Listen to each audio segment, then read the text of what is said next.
देश के जो है स्मृति ईरानी जब विपक्ष में थे इससे पहले तो गैस सिलेंडर और प्याज लेके बैठ जाते हैं महंगाई के मुद्दा पे। आज उनको आवाज़ नहीं उठ रहा है और जब संसद में उनसे पूछा जा रहा सवाल तो वह राहुल जी गांधी पर चले जाते हैं। हम कह रहे हैं आप देश के आप मंत्री हैं, बाल विकास मंत्रालय आपके अंदर है और आप महिला के सवाल पर एक बार भी नहीं बोल रहे, तो हम कह रहे हैं आपको उस पद से इस्तीफा दे देना चाहिए।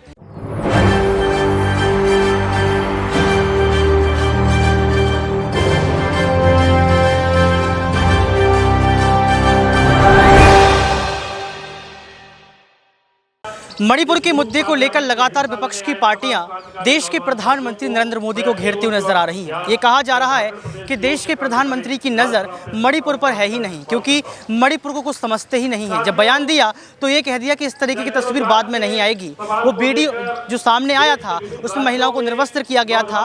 उस वीडियो को देखने के बाद पूरे देश में यहाँ पर देश के प्रधानमंत्री नरेंद्र मोदी के खिलाफ गुस्सा देखने को मिल रही है। ऐसे ही तमाम युवा जो है जंतर मंतर में मौजूद हैं। जानने का प्रयास ये करेंगे कि आखिर क्या देश के प्रधानमंत्री शोषण का पोषण कर रहे हैं। क्या नाम है आपका? देखिए, मेरा नाम रोशन यादव हुआ और बिहार के समस्तीपुर जिला से मैं आया। क्या लगता है आपको रोशन की जो एक तरीके का वीडियो सामने आया उसके बाद जो है देश के प्रधानमंत्री शांत नजर आ रहे हैं, क्या है ये तस्वीर? देखिए, सबसे बड़ी बात है कि जब देश में जब नरेंद्र मोदी जी आए और वो हम बोल रहे थे कि जो हम एक चाय बेच रहे थे, अच्छी बात है, हमारे लोकतंत्र में ये था कि जो एक चाय बेचने वाला भी प्रधानमंत्री बन सकता है। लेकिन आज देख लीजिए, मोदी जी का जो है दूसरा टर्म खत्म होने वाला है और बेरोजगारी महंगाई तो है ही, उस पर भी आएंगे। लेकिन आज मणिपुर पर जो बात कर रहे हैं उस पर आ रहे हैं। आज देख लीजिए, लगभग 3 महीना से मणिपुर जल रहा है और एक बार भी मणिपुर पर प्रधानमंत्री, जो देश के प्रधानमंत्री है या देश के जो गृह मंत्री है, एक बार भी आवाज़ नहीं उठा रहे।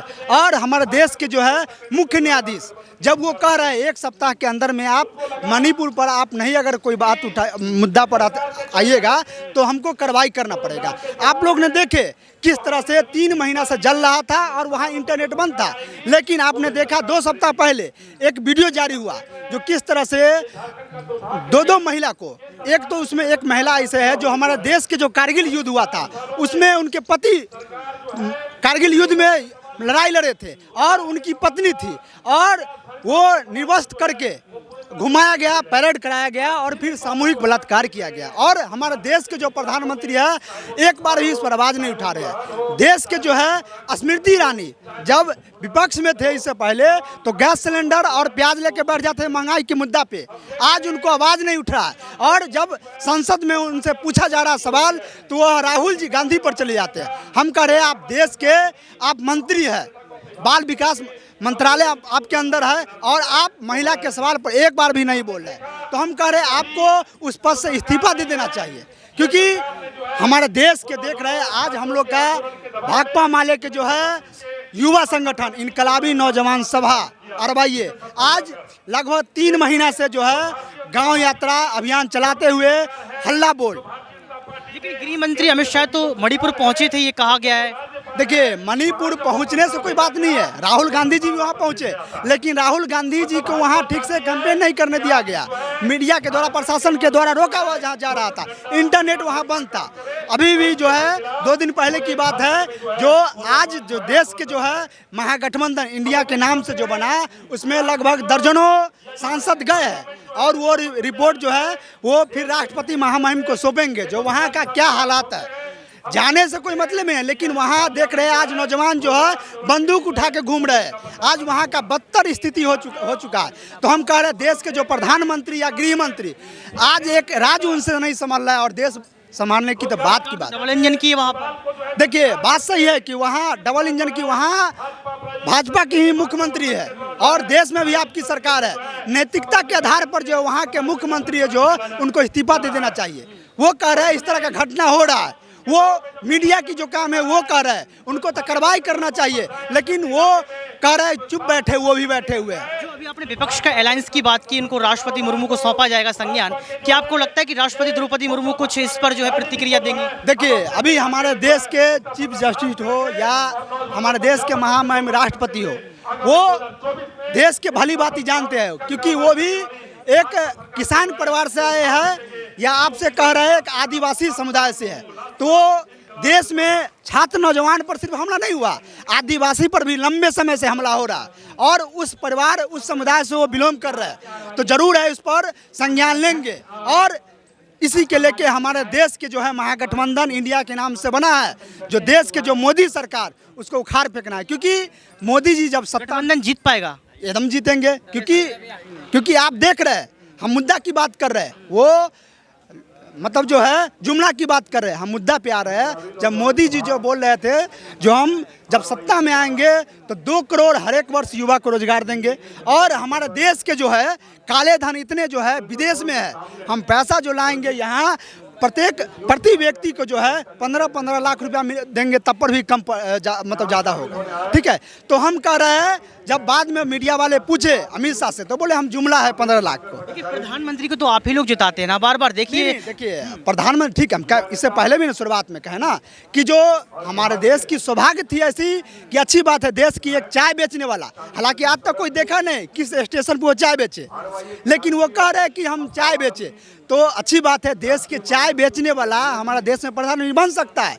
लेकिन नतीजा क्या हुआ, जो उनके शासनकाल में छात्र पर हमला हो रहा है। आज नौजवान, देश के तमाम राज्य के नौजवान यहाँ उपस्थित है, अगर बेरोजगारी चरम सीमा पर नहीं है तो क्यों यहाँ रोजगार के लिए नौजवान यहाँ आए हैं तमाम राज्यों से। हिंदू मुस्लिम का एक मुद्दा है जो लगातार चर्चाओं का विषय बना रहता है। आप देख सकते हैं कि हिंदू मुस्लिम को लेकर राजनीति भड़क जाती है। ये कहा जाता है कि भाजपा हिंदू मुस्लिम की राजनीति करती है, इसमें सच्चाई है? क्योंकि नरेंद्र मोदी इस बात को स्वीकार नहीं करते हैं। नरेंद्र मोदी क्या स्वीकार करेंगे, उनके जो अंधभक्त है और बीजेपी है, हिंदू मुस्लिम मंदिर मस्जिद पर ही राजनीति कर रहा है, लेकिन वो जो राजनीतिक है ना वो अब चलने वाला नहीं है, क्योंकि जनता जाग गई है और जाग रही है, और इसी को जनता को जगाने के लिए हम लोग आज यहाँ आए हैं।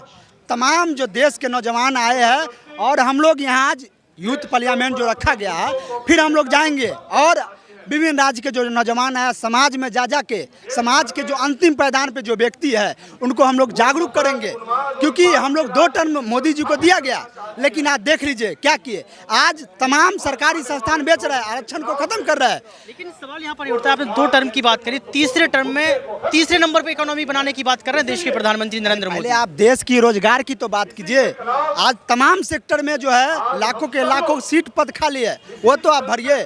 नई शिक्षा नीति जो लाके वो मोदी जी वो छात्र को जो कॉलेज कैंपस से बेदखल कर रहे हैं, और गरीब को जो है किसान के जो बच्चे हैं उनको 4 कॉलेज कैंपस में न पढ़े और न हमसे सवाल करे। तो हम कह रहे हैं कि जो करने की बात है, वो 2 करोड़ रोजगार की भी बात किए थे। आज हमको लगता है जो 8 लाख भी रोजगार नहीं दे पाए, आंकड़ा जो आप लोग खुद देखे होंगे। तो हम कह रहे हैं कि जो पहले आप देश पे आइए और देश के जो मुद्दे नौजवान की छात्र की मुद्दा है उस पर आइए। 2024 का जिक्र कर लेते हैं, 2024 का चुनाव नजदीक है, क्या आपको लगता है कि इंडिया वर्सेस एनडीए की लड़ाई में इंडिया जीत पाएगा? क्योंकि यहाँ पर सवाल ये उठ रहा है कि जो इंडिया नाम रखा गया है वो नाम ठीक नहीं है, आपने इंडिया को बदनाम करने की कोशिश की है। ऐसा कोई बात नहीं है, हमारे देश इंडिया है, भारत देश में जो है इंडिया नाम रखा अच्छा बात है। और लगभग जो आज देख लीजिए जो महागठबंधन का बैठक हुआ, ठीक है, सबसे पहले ये बैठक जो है विपक्ष का जो रोल निभाने के लिए काम जो है माले ने किया। CPI-ML जो है फरवरी में हम लोग का पार्टी का महाधिवेशन हुआ और विपक्ष को बैठाने का काम किए, और उसके बाद लंबे समय से आज पटना में बैठक हुआ, फिर आज आगे जो है महाराष्ट्र में होने वाला है। ठीक है, तो आज देख लीजिए जो NDA की जो बात कर रहे हैं मोदी जी, आज इंडिया नाम पड़ा और महागठबंधन जो देश के एकजुट हो रहा है, तो 25 साल बाद आप लोग देखे होंगे जो 25 साल बाद वो NDA के बैठक किए, और हम कह रहे जो NDA का जो बैठक किए तमाम दल आए, हमको नहीं लगता है जो किसी भी और भी दल के लोग को लोग जानते होंगे, उनके पार्टी के विधायक या सांसद होंगे। सिर्फ दल ज़्यादा बनाने से नहीं होता है, वो दल के जो नेता है उनके किस राज्य में सरकार है, कहाँ उनकी जनाधार है, वो भी देखना जरूरी है। आरोप ये लग रहा है कि गठबंधन टूट जाएगा, क्योंकि अभी तो गठबंधन कर लिया, लेकिन चुनाव के समय टिकट बांटने प्रॉब्लम होगी, दिक्कत होगी, किसको टिकट दिया जाए। ये गठबंधन जो है ये सिर्फ सत्ता में आने के लिए नहीं है, ये महागठबंधन जो इंडिया नाम से जो बना है देश के स्तर का, वो जो लोकतंत्र पे हमला हो रहा है, संविधान पे हमला हो रहा है, दलित पे हमला हो रहा है, किसान पे हमला हो रहा है। क्योंकि मोदी जी बोले थे 2022 आने तक जो है हम जो किसान किया है दुगुना कर देंगे। जो हमला हो रहा है ये देश बचाने के लिए महागठबंधन हुआ,